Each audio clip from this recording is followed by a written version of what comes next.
And welcome to the third edition of FP Live with Citizen Matters.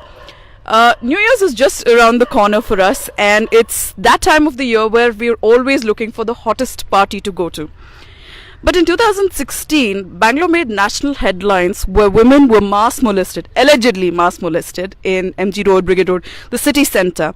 And since then, safety during New Year parties is an issue that we need to address. Today we have two women with us, Aruna Newton and Jayalakshmi. I'm sorry, ma'am. Sriguha. Both of them are very active members of the I Change Indiranagar group. Now, most of you know that I Change Indiranagar is a consortium of RWAs, of 8 RWAs around Indiranagar, who've been fighting this rampant commercialization in their area with the kind of the partying scene that is very popular in Indiranagar. We all know, we all come here to party. So, we all know Indiranagar is a favorite of Bangaloreans to come party here. Last year, these I Change Indiranagar took a very proactive approach in dealing with this issue of New Year party and its aftermath. Aruna and Jayalakshmi, my first question to the both of you is, so last year, after 2016 saw women, it was national headlines that women were groped at MG Road and so on and so forth. In 2017, you guys took a very, very proactive approach in the way you guys were, you went patrolling with the cops during New Year. So my first question to you is, what were your takeaways when it came to the aspect of safety, as a community, as your community, and for the women who are part of the partying scene? Now, we all know there is a problem in Indiranagar. You're trying to sort that problem, but the problem will take some time to, sort itself out. Till then, your approach of making the place as safe as possible for you, what were your main takeaways last year when you did this? I think what happened last year is, for the first time, the community came together on a problem that was not somebody else's, but a problem that was theirs. I think that was very, very important, because I think the ownership of the issue was critical for us. When we were able to establish this aspect, we had more and more citizens join in. And I think more than just my home or just my street, I think it was important for them to look at not just Indiranagar, but Bangalore city and a larger whole. And we were all focused on creating safer spaces. Were you part of the patrolling team yourself? Yeah, I led the patrolling team. You led the patrolling team. Yeah. What about you, ma'am? Were you part of the patrolling team? I don't even remember. Did I come with you? Yeah, for part of it I was there. We did a few before, and going into New Year, yes, but it was very quiet last year. Yes, so I've heard that it was very, very quiet. It was so quiet. And so some of the things that we did proactively was we actually dashed off a letter. We went and met the Commissioner of Police. We also met with the inspector of the Indiranagar police station. And I have to tell you that the police in Indiranagar have been very, very responsive to citizen needs, both the crime and the traffic police. So we've kind of built a rapport that allowed us to approach them and share with them our concerns. I think that augured well for us, because then the tone was set. We were extremely upset with an incident that had occurred a week before that, when we had some people say, why go to MG Road and party, do your parties right here in Indiranagar. And that created a huge wave of anxiety for us, because we didn't want the crowd from MG Road descending into Indiranagar. Yes. We don't even have the space and the infrastructure to accommodate that. So I think the fact that the community came together, the fact that the community became more aware, the fact that the community became more aware that this could happen to them, that safety was not some remote issue, but it could happen to them, it could happen to people near and dear to them. I think that kind of brought us together. And we had more and more people come and work with us, meeting with the Commissioner of Police, and the inspector in the Indiranagar police station, along with the traffic police. I think allowed us to kind of cement our demands in a sense, and the tone was set. And I think they recognized that we meant business. So every time such incidents get reported in the media, whether it was after 2016, there were a lot of incidents that keep getting reported of women being molested, women being sexually assaulted. You live in an area which is very famous for its party scene. Have you seen a change in the way women approach social spaces after such reports come in the media? Do you see a change? Jayalakshmi ma'am?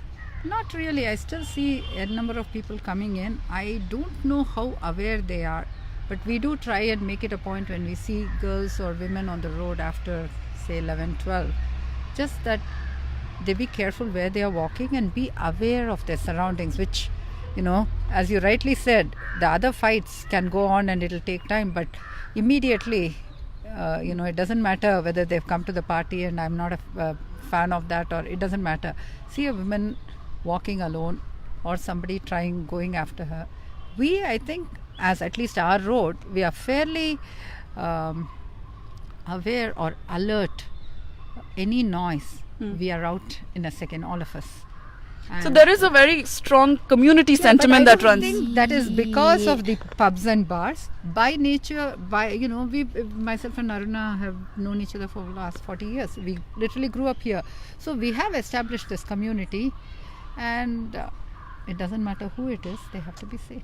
I think any incident Yes. that outrages, I want to sound dramatic and say modesty of woman, but anything that outrages any person in the community, and that poses a risk to their safety, their health and life, I think is something that you have to really look at with disgust.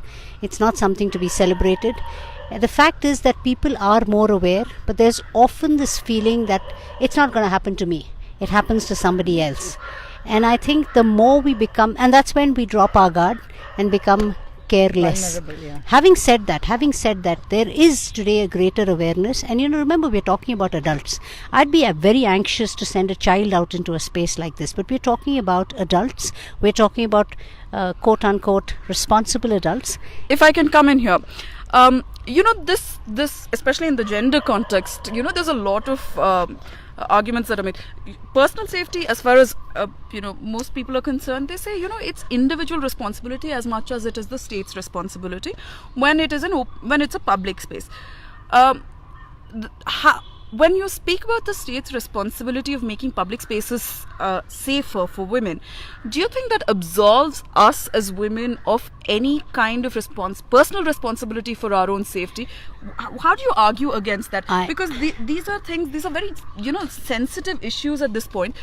Do you think this is a sentiment that is counterproductive or in the context of women's safety order? Do you think that is... I think safety, whatever you say, has to have a two-pronged approach. There is a dimension of an individual taking the right actions or making a set of informed choices. And remember, I'm talking about adults. And there's the other piece about the government's role making social community spaces safer. That does not absolve an individual of the responsibility he or she has. Let's talk about in the context of women only, because if it is women only, everybody says, oh, it's the police's job to make these spaces safe for us. They need to take care that these things are not happening. How do you argue against that? It is the police's duty to make sure the space is safe. It is the policeman's duty. If the policeman actually sees something untoward going to happen, or the makings of such a situation, and all of the signs are right there, you have dark spaces, you have spaces people congregate in, they must take a proactive approach. Having said that, I think every individual goes into every one of these spaces with their eyes open, I hope. And so that's an assumption that I'm making, that I think that does not absolve you of taking certain steps to safeguard yourself against an untoward incident. I think you must do that. I think it is important for you to do that for yourself, if nothing else. Now that we're talking about responsibility, most of the guys who are organizing these events, they don't take responsibility for the aftermath of the event once their patron steps out, whether it is towards the community or to the patron herself. Let me correct you there. these establishments don't take any accountability Accountability. for what happens inside even. Yes. Yeah, the fact that they have set up illegally itself is the huge flaw. The fact that they don't have the permits for the kind of business that they operate itself is the point that we're speaking of. The fact that they cannot play music, it's a Supreme Court order. The fact that unless they have a bunch of documents in place, unless they have the permissions, they can't do it. The fact that they can't even look after their business inside their four walls will itself tell you, obviously they are unable to look at what happens outside. No, the accountability, yes. I think you want to set up an establishment in a residential area. You have to really abide by what is happening there. You cannot, maybe there are 10 residents who will say, okay, band biti de, it is okay. But there's going to be a few who can make it hell for the other. True. And the accountability, this is, if I can give you this example, we met with this JC probably about a year ago with one of the pubs, in that hearing, and the guy came and said, why are you protesting? In the Western world. Well, that was the wrong thing to say to me for many reasons. I said, yes, in the Western world, God forbid you walk out drunk and you drive. They're not going to hold that guy. They're going to come after you so quickly, your business is gone. Are you accountable for your customers who walk out and who puke in front of our house? You do what you want within your premises, and you also make sure they leave, and they leave quietly. Do you think this would have been an issue here if none of us even heard or saw? Let's say you had a small restaurant. People come, it closes at 9 or 10. People leave. We don't hear it. You have small grocery stores. We have things here. It's not like, when did this start? Why did it start? When people blatantly started breaking the rules. And the attitude that what can these people do? And our own attitude of probably being laid back and swalpa adjust martivi. That is the truth. Yeah. So I think the fact that you spoke about places abroad, I think there is zoning is a discipline for a reason. Yes. So do you think zoning, of course, has been created for, keeping all of these issues in, especially zoning, the safety? Yeah, zoning actually what it does is it ensures that a space has the required infrastructure, which includes safety, security, the police force, whatever else. It has the infrastructure that can actually accommodate the need for which it is designed. So if there is a commercial space and it is properly zoned, then it will have the attendant security, it will have the safety features in place, it will have whatever is required, the other infrastructure, the public utilities and whatever else, the parking space. And this is mixed development completely unchecked. And so when you set up places right in the heart of a residential area, and then it just mushrooms, because everybody sets up in order to grow. Nobody sets up a business that it remains static for years. Yeah, everyone's looking to grow their business. And of course, they haven't thought through how they're going to grow that business. They haven't thought through how they're going to provide for their patrons. We had a situation last year that was particularly annoying. We would have this woman screaming. It took us a while to figure out where she was screaming from. It was on the rooftop of one of these joints that were serving, one of these pubs. And she would just keep screaming for no rhyme or reason. The first time I heard it, I really thought somebody was in trouble. And we did a neighborhood scan and we tried to locate the place. And we finally found it was coming from the rooftop of a particular building on 100 Feet Road. So when I went down there and tried to understand, we called for the manager, etc. We had one of the patrons come up and say, "Ma'am, she's screaming in order to attract more customers." And that's something that really, really hurt me bad. I said, my God, is that where a place I call home is going? It is not nice to be told you're living in the party zone. Let me tell you, it's not a compliment. And I want to tell everybody, Indiranagar is not a party zone. Please don't come to Indiranagar to party. Come to Indiranagar to lead a respectable life. Come and visit your relatives, friends.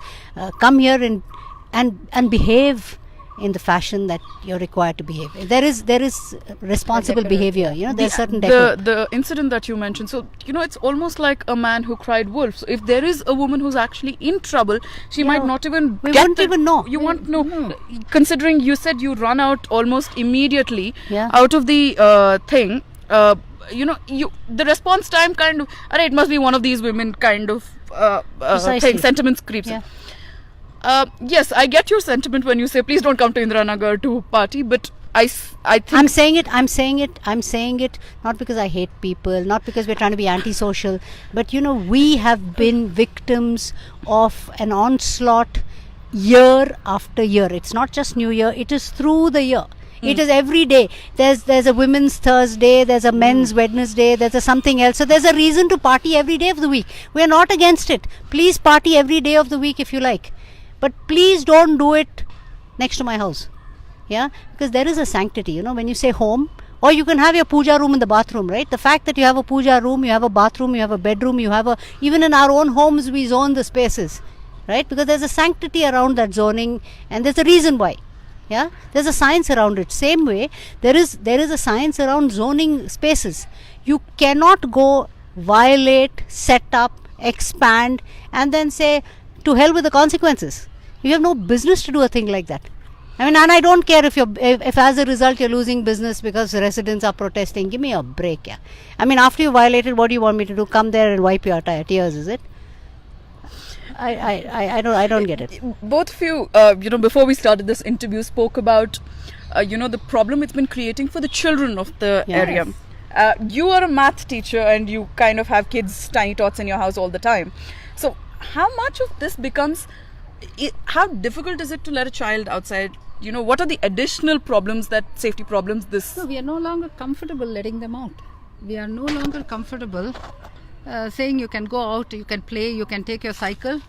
Because obviously with commercialization, the traffic is very high and nobody is driving at 10 or 20 kilometers Yeah, nobody an does hour. that, yes. And they get away, so they hit you.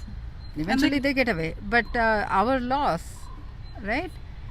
And senior citizens, I think that is, so the area is what, about 70% senior citizens? Aruna? Yeah. A large number of them. Large number of them, because again they've been all, since the early 70s. And my mom's one, many are around like that. They're very afraid to walk on the road. So at 75... See, mind you, we're talking about a residential area which is pedestrian friendly. You're talking about coming outside your own house. We're talking about cycle friendly. We're talking about children playing. All our memories was playing on the road or having, a little playground close to the house to play in. Today all of that has been removed. There's no space at all for the children. So the children are playing on the road. Now you're worried about them playing on the road because you don't know who's going to hit them. So one is the physical safety itself, of getting hit, traffic. The other is, thanks to the fact that there's this commercialization, you have at least 50 to 60% of the people on the streets don't belong to the area. That creates serious reservations for the safety of the community, because you don't even know who's who. You have a floating population that have come to patronize all of these commercial establishments that are here. It becomes like, if there's a crime, it's like looking for a needle in a haystack. Needle in a needle stack almost. No, needle in a needle stack. No, and I don't understand one thing. They sell it to you as a residential area, right? This layout was developed as a residential area, and everybody who has bought it, and we still are that mindset where you put all your savings into one house and you're going to live there till you're no longer there. So where do we go? And why should we? Yeah, true. So my last question to the both of you. What are the measures that you are taking for this New Year's to keep it safe for you guys and for the women, and as a byproduct for the women who come there? Because like I said, it's a long way before this problem gets a permanent solution. So what are the measures that you're going to take this time? And what is the one thing that you'd like to tell the people who come to Indiranagar to party, besides telling them don't come to Indiranagar? Besides telling don't come to Indiranagar. It feels bad saying don't come to Indiranagar. But I think the anguish that we feel is clearly communicated in what we've been through. in the last, at least the last 4 or 5 years. Life has just changed for us for the bad. So from that perspective, so it's not about an individual, or it's not about telling somebody, hey, don't come. That's not the most polite thing to do. True.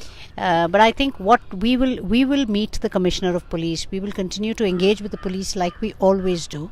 We will have citizens more alert, being aware of what's happening. But here's the thing that you have to appreciate.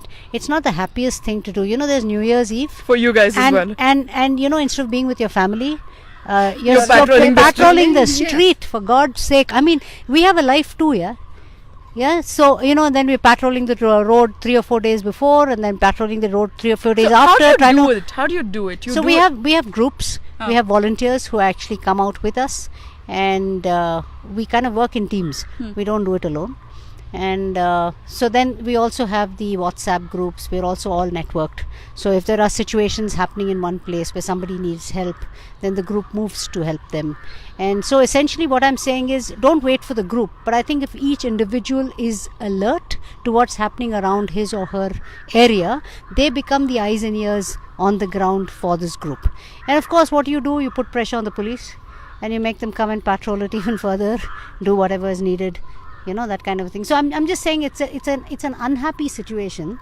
It's not the fun thing to do. I'd like people to come and patrol the streets and go around telling people, hey, don't park here, mind your business, stop puking in front of my gate. Let me tell you, it's not a happy experience.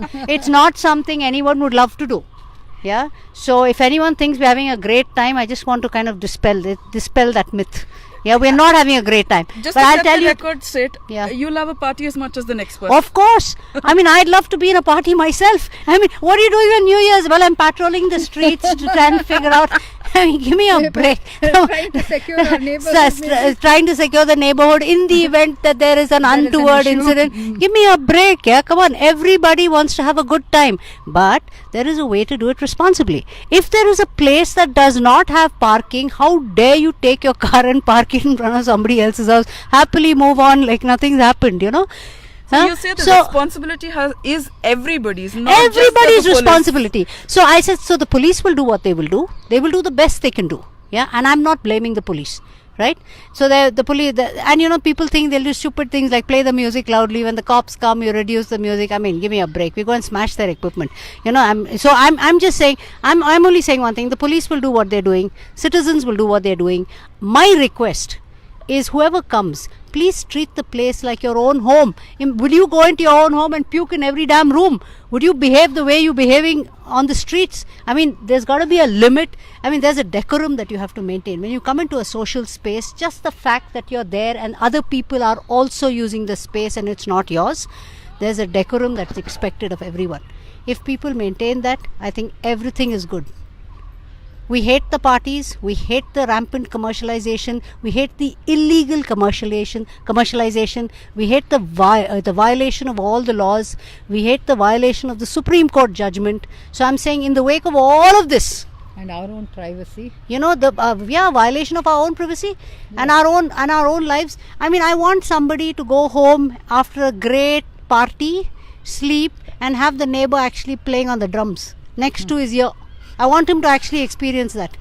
Yeah. So I'm saying, as much as you like your creature comforts, as much as you like your peace, as much as you would like to lay your head down on your pillow and say, I'm home, every human being has that right that you can't deprive him of.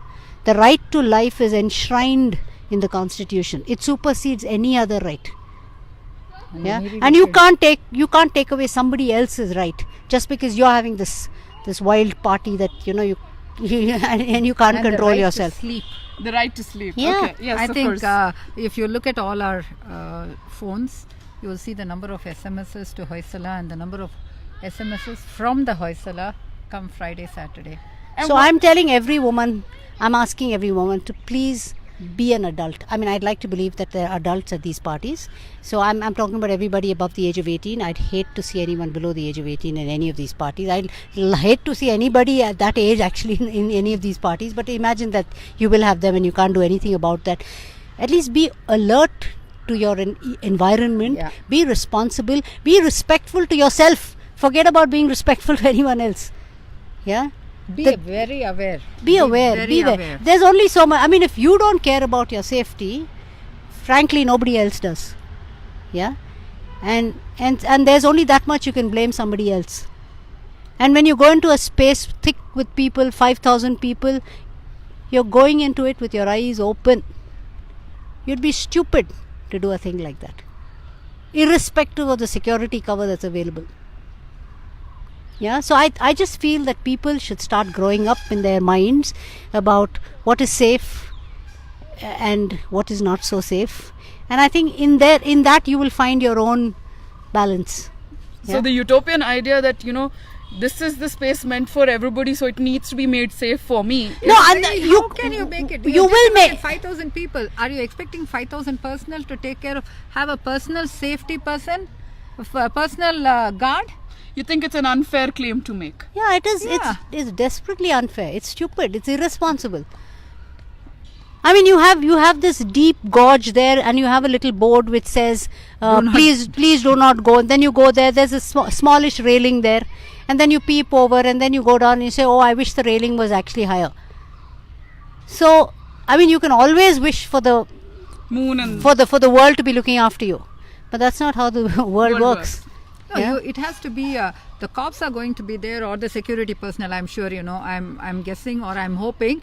would you But- like the venues to be a lot more responsible, not just little more responsible? See, Besides wanting them- 100% accountability. The venues cannot raise the volume of music in that establishment. I'm being specific. The venues cannot switch off the music and then have their patrons scream. When 200 people shout, that's a whole lot of noise. Okay, I mean, you're living and there especially if you're living behind them. behind, front, side. I mean, Yeah. you can hear them 2 streets away. 200 people screaming is a lot of noise. Yeah, and we don't care to listen to them. I mean, that's not our idea of we having would fun like and to a party. decide what music we want to Yeah, listen. yeah. And at what volume? At what volume? volume? And that noisy screaming is not music. I mean, the music they play also not music, but this is even worse. This is another version of that madness. And we can't have that. You can't have your cars parked anywhere. You can't have your patrons using every parallel road from 12th Main as their race circuit. Now we have this huge madness. We have road rage on each of our roads, and we have this drag racing that's happening. It's happening all hours of the day. So 2 o'clock in the night. Two- So we are fighting multiple things, and we don't know. you where can't we're send going, all but- your patrons out because you don't send cigarettes, and they go to the local whatever kaka shop or what do you Yeah. call that? Yeah, the kaka And that has now expanded, and now it's become like one little kingdom, which has some 50 guys standing outside And we can't smoking even walk through that and wearing their attitude. Yes. I mean, you can't. This So is what not is what we want in the neighborhood, and this is not what we bought this neighborhood for. so you you came into in the a neighborhood pub and rather. bar? I don't know. Do you get? Say, I'm asking you this question. Can you buy cigarettes? You can. Yeah. You can. Is it costlier? It's much costlier. It's As very a costly. result, you step out. Yeah. Okay, which every second patron does. Yes. So 200, assume that 100 of them come out from one establishment. They're standing outside and smoking because it probably costs cheaper or whatever that logic is. Yeah. And they're standing on the road, and then they slowly migrate to our compound walls because you have to sit after a while. Smoke a couple of cigarettes. You can't keep standing and smoking the cigarettes. You have to sit down. Then it's a nuisance. And then you have, like in Indiranagar, 150 pub places serving liquor in 4 roads. Can you imagine the number of people you have sitting on your compound walls? Yeah. Yeah. So so the writing is clearly, it's right there on the wall. Indiranagar residents are telling you, listen, be respectful of us because we are living here. You are partying here, but at least be a little more considerate. Yeah, we are not saying No, you're no. party. You're not saying they're partying, but you're saying, you're here, just be a little more mindful and be a little more respectful of us. It is an issue that's going to, find its own time to find a solution, hopefully. Till then, we from Citizen Matters are telling you, I hope you had a great Christmas, and now I hope you have a very safe New Year. Be well. We'll see you next year in 2019. Till then, be respectful to the neighborhood that you're in and have fun. Thank you so much. Just because you made us sound like demons, I would also like to say I a didn't very, make it sound like very, demons. I don't make it sound like- a very happy New Year to everyone. Have a safe, peaceful, and very, very happy time during the New Year's festivities as well as in the coming year. God bless you. Thank you, Aruna. Thank you, Jaya ma'am. Thank you so much. Done? Yeah, done. You got what you wanted. I